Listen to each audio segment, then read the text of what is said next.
Howdy guys, today we've got a couple of short machine shop projects. We have this hub off my case DC with three of all three. I only had three bolts, wheel bolts. They're all snapped off. So I brought the hub down to the shop. We're gonna machine them slightly flat just to get something a little easier to work with so I don't blow up a center drill when I touch down on there. And I'm going to mill them, I'm going to center drill them, I'm going to drill them. I'm going to drill them undersize a little bit. I'll pick the threads out, and then I will run a tap back down the hole and clean the threads out.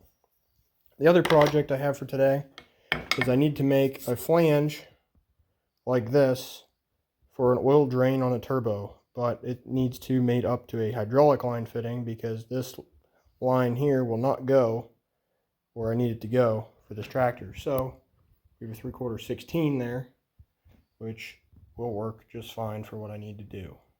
We're gonna mill up a little piece of stock about that size, drill it for the right size bolt holes, drill the center hole for the tap drill size, and then we're gonna drill that, and then we're gonna run the tap down through, and we'll have some nice threads to work with. So after selecting the perfect piece of mystery steel out of the possibility rack, I got it set up in here. As you can tell, it's not real flat because it was cut on a bandsaw that wasn't adjusted real good or something, or maybe it was cutting straight and the piece of steel to start with wasn't. But we're going to true it up with the end mill here and then flip it over, get the other side parallel to it. So that way I can hold on it this way and have something to grab onto really good. Because when you're drilling, it puts a lot of pressure down, and I really don't want it to twist and blow the drill up because I don't like getting hit with tooling pieces, and it's kind of expensive.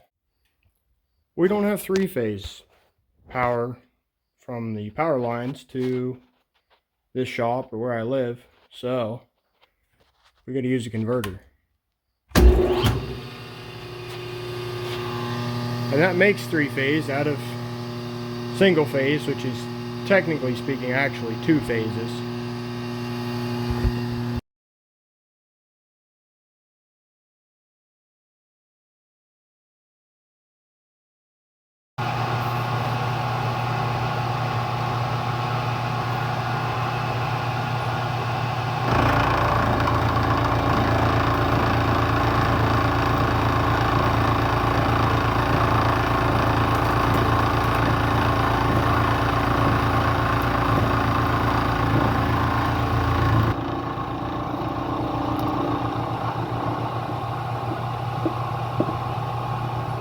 Deburr it and flip it over and do the same thing, so we got a nice smooth piece of steel to work with.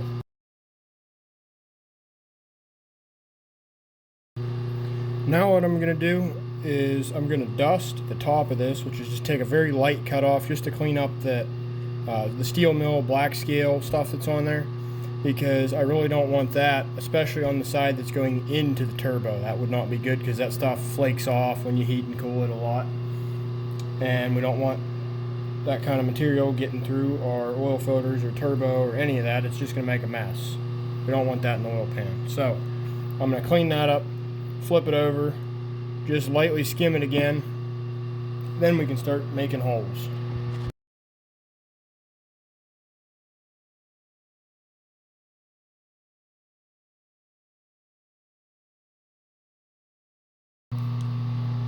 Now I'm going to find the middle of the part in the y-axis. The x-axis doesn't matter because I only have to mate up with this, and this is a whole lot smaller than that in the x, so I can just figure out where one of the holes is, and then I know based on where one is how far away the next two holes have to be. So what I'm going to do here is check this in the y-axis. Says it's 1 inch 75, so we divide that by 2, we get 537.537, which in my world, the machining world, is 537 thousandths. So what I'm going to do is I'm going to take this and I'm going to scribe a line right down the middle of the part. Then I can find that line with the center drill, and that'll get me close enough for what this part has to be. So now that I have my center drill lined up on that line, I went up to my digital readout and set my Y to 0, and I set my X to 0. Because I know based on what I have to make, the first hole is going to go here, the other small hole is 2 inches away, and the center hole, the big hole for the oil drain, is centered on those two. So if we take the 2 inches divided by 2, it's 1 inch. So if I set X0 here, I'm going to move 1 inch, center drill again for the big hole, move another inch, center drill for the other small hole. Simple as that.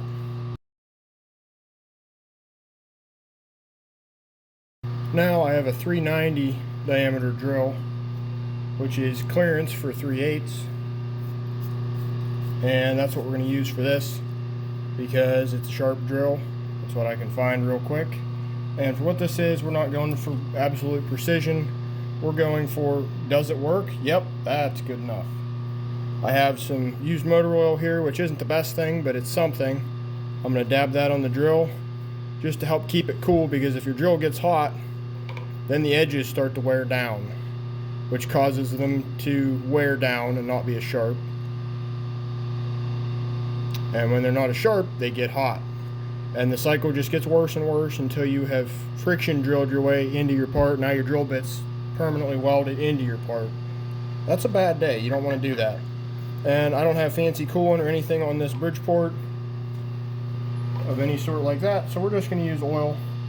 The thicker the oil, generally the better, but this used motor oil it's okay. It's what I got available to me. And we're going to drill both of those, and we're going to drill this center hole out because the tap drill size for the 3/4 16 is 11/16, and 11/16 is not going to want to start down through there by itself. So we're going to run this 390 down there, and that'll get us a good starting point. I'm going to run this at about 550 RPMs. Yeah, could I run it faster? Yeah. Could I run it slower? Yeah, it'd probably be okay. 550 just maths out pretty good. And it's a nice, easy number to hit on these old dials, speed dials.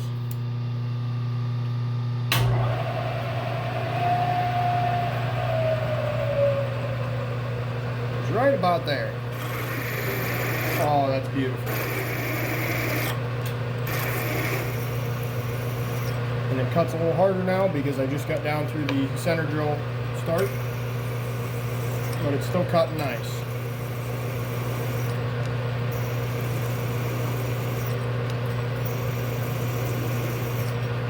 And then when you get to the bottom, you don't want to push near as hard because it can cause all kinds of problems for your drill.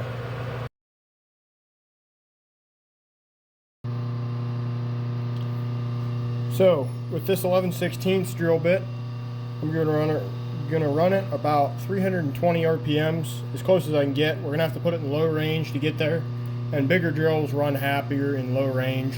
When you get to really big drills like inch, inch and a quarter, inch and a half, the slower the better they seem to run, as long as your hole's nice and smooth and you're not doing interrupted cuts. They get a little silly about that sometimes. But big drills, you got to run them slow. If you're doing them with the old wrister twister drill, speed is not what it takes to run a big drill. You got to run them slow. And I'm actually going to take and use this drill to countersink these two smaller holes, because you don't want a sharp burr on the edge. You want to be able to, when you're reaching up under the turbo, because it's hard to get the line in. And if you're doing it on the manifold once the turbo's already set, it's really hard to get the bolts in the hole. So if you chamfer a little bit or countersink it with a drill or whatever you're going to do, it makes it a little easier to get the bolts finagled around in there and dropped in the hole, or pushed up in the hole, I guess in this case.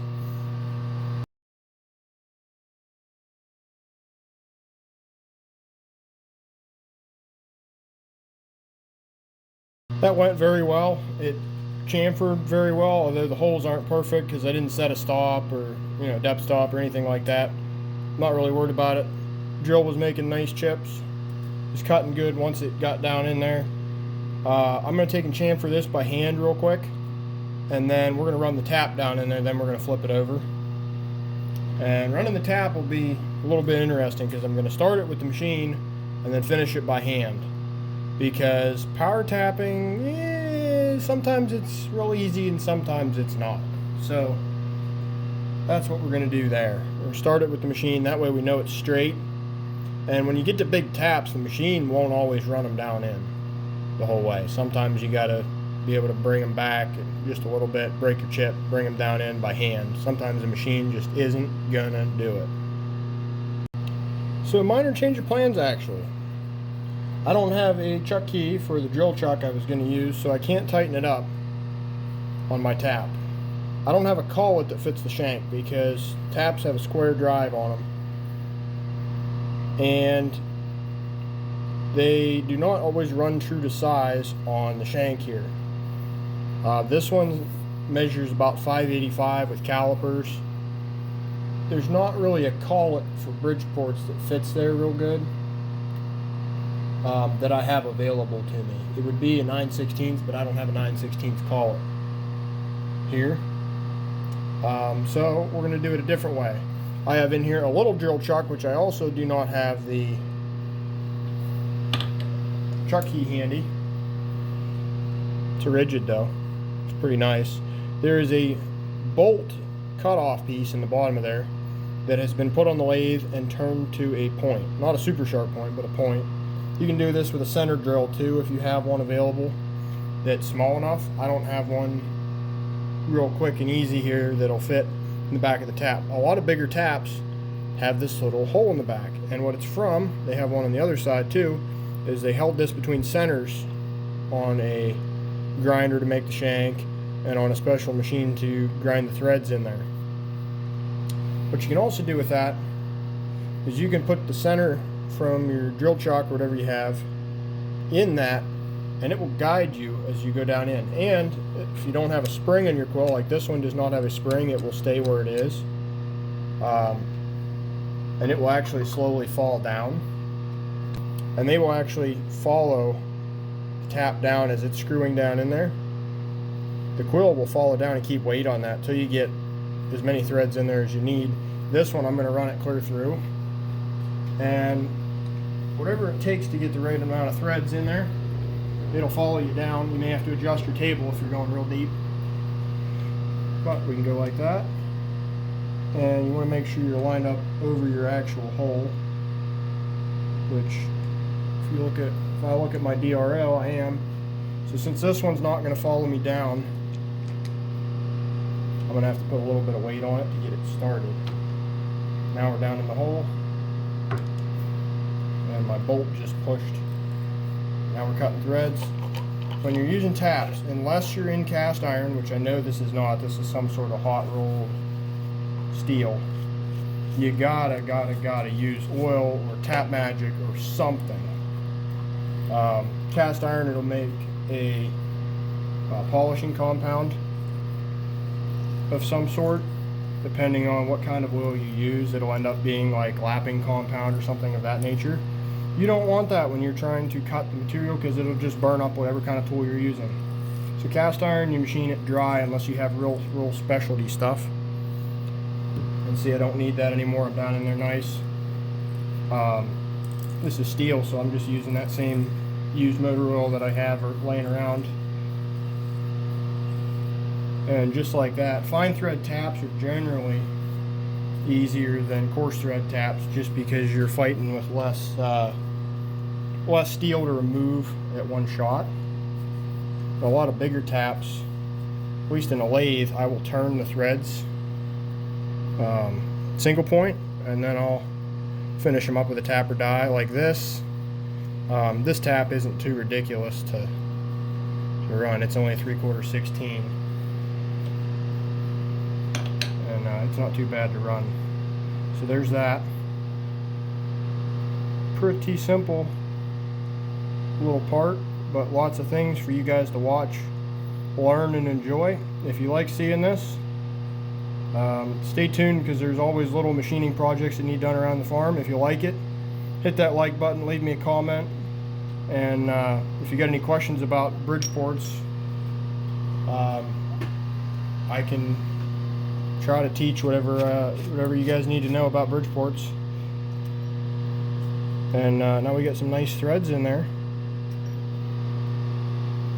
that will work with our hydraulic line for this turbo. What I'm going to do now is I'm going to take this over to the saw and just saw it off, and then use a bench grinder to cut some chamfers on it and make it nice and pretty. And that'll be good to go. So thanks for watching, guys. Stay tuned for the next one.